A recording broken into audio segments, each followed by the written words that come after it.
बच्चों, आज हम हिंदी व्याकरण में वर्ण संयोग पढ़ेंगे। जब कोई वर्ण किसी अन्य वर्ण से जुड़ता है तो उसे वर्ण संयोग कहते हैं। वर्ण संयोग निम्नलिखित में से किसी भी प्रकार का हो सकता है। पहला, व्यंजन और स्वर का संयोग।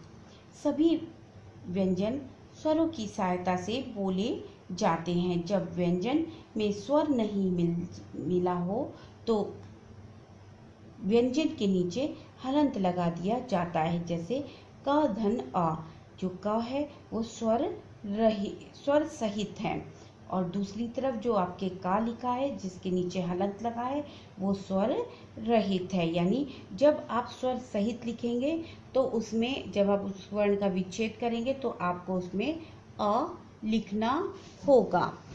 आपको उसमें अ लिखना होगा। ठीक, जैसे आगे देखते हैं। क के अंत में खड़ी रेखा पाई वाले व्यंजन जैसे ख, ग, घ, च, ज, झ, ञ, ण, त, थ, ध, न, प, भ, भ, म, य, ल, व। श, स को इनमें आगे वाले व्यंजन से मिलाकर पाई को हटा देते हैं। जैसे देखेंगे ज धन व, ज्व, क्या बना? ज्वार। ख धन य, विख्यात। प धन य, शब्द बना प्याला। त धन य, नित्य।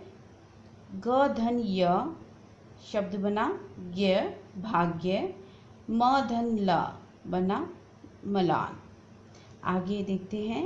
बिना पाई वाले व्यंजन जैसे छ, ट, ढ, ड, ढ, द, ह का व्यंजन में सहयोग करते समय प्रथम व्यंजन में हलंत लगाकर दूसरा व्यंजन पूरा लिखते हैं। जैसे ड धन ढ, गड्ढा। द धन ध, शुद्ध। ट धन ट, पट्टी। ट धन ब, शब्द बनता है द्वार। ह धन न, चिन्ह।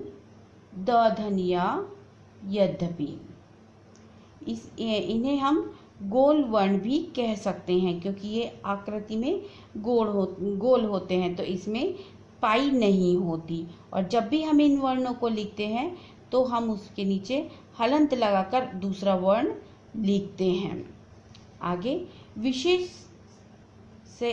विशेष संयोग इस प्रकार भी लिखा जाता है, परंतु अब यह मानक नहीं है। ये मानक भाषा का रूप नहीं मानते। जैसे पहले हम ट के नीचे एक और ट बनाकर लिखते थे, पट्टी, मिट्टी, इसी तरीके से लिखते थे। लेकिन अब किस तरीके से लिखा जाता है?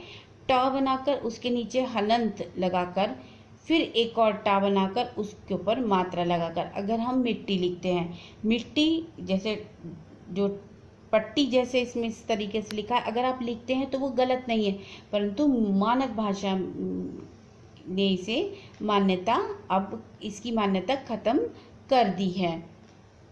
आगे देखते हैं। क और फ का वर्ण संयोग इस प्रकार है। क धन त, कत, मुक्त। फ धन त, फत, मुफ्त। क धन ल, कल, अकल। क धन व, कब, पक्वाश्य। आगे देखते हैं। घ वाला र वर्ण के सहयोग। र वर्ण के सहयोग। र वर्ण के संयोग निम्नलिखित 4 प्रकार से होते हैं। जब र स्वर रहित होता है तो यह आगे व्यंजन के सिर पर लगाया जाता है, यानी शिरोरेखा के ऊपर लगाया जाता है और पाई के ऊपर लगाया जाता है। ये जो पाई का डंडा आता है उसके ऊपर लगाया जाता है, या जो शब्द आता है जो वर्ण आता है वर्ण के ऊपर लगाया जाता है। उच्चारण पहले होता है और लिखा बाद में जाता है। जो उसके उच्चारण के बाद रेफ बोला जाता है, इसे इस स्वर रहित र को रेफ बोला जाता है। तो रेफ जो है पहले उच्चारित होता है और फिर वो जब लिखा जाता है तो लिखते समय वो अपने आगे आने वाले जो उसके बाद वाला वर्ण होता है उस पर चढ़ा कर लिखा जाता है। जैसे र धन द मर्द, र धन म इससे बना शब्द हुआ कर्म, र धन श इससे बना शब्द हुआ प्रदर्शन। अगर आप देखेंगे प्रदर्शन, द के बाद ये र आ रहा है तो ये लिखते समय ये जो रा है आपका ये श पर लगाया गया है। र धन य सूर्य, र धन व क्या शब्द बनता है पर्वत, र धन श बनता है संघर्ष। आगे जब रा से पूर्व व्यंजन रहित हो, जब रा से पूर्व व्यंजन स्वर रहित हो तो रा उस व्यंजन के पैरों में लगाया जाता है। मतलब उससे पहला वाला व्यंजन स्वर रहित होना चाहिए। जैसे द धन र, तो पहला व्यंजन क्या है स्वर रहित है तो ये क्या बोला जाता है, ये पदेन बोला जाता है। जैसे र स्वर रहित र क्या बोला जाता है रेफ, और इसको क्या बोला जाता है पदेन। तो ये जब लगती है तो द के नीचे लगती है। जैसे समुद्र द्र होता है, ठीक है समुद्र। प धन र प्रसून प के पैरों में लगी। त धन र त्र मित्र। क धन र क्र चक्र। ग धन र ग्रह। म धन र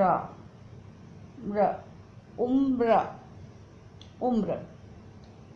इसी प्रकार से आप इसको एक बार पढ़िएगा। अगली वीडियो में हम वर्तनी की दुनिया पढ़ेंगे।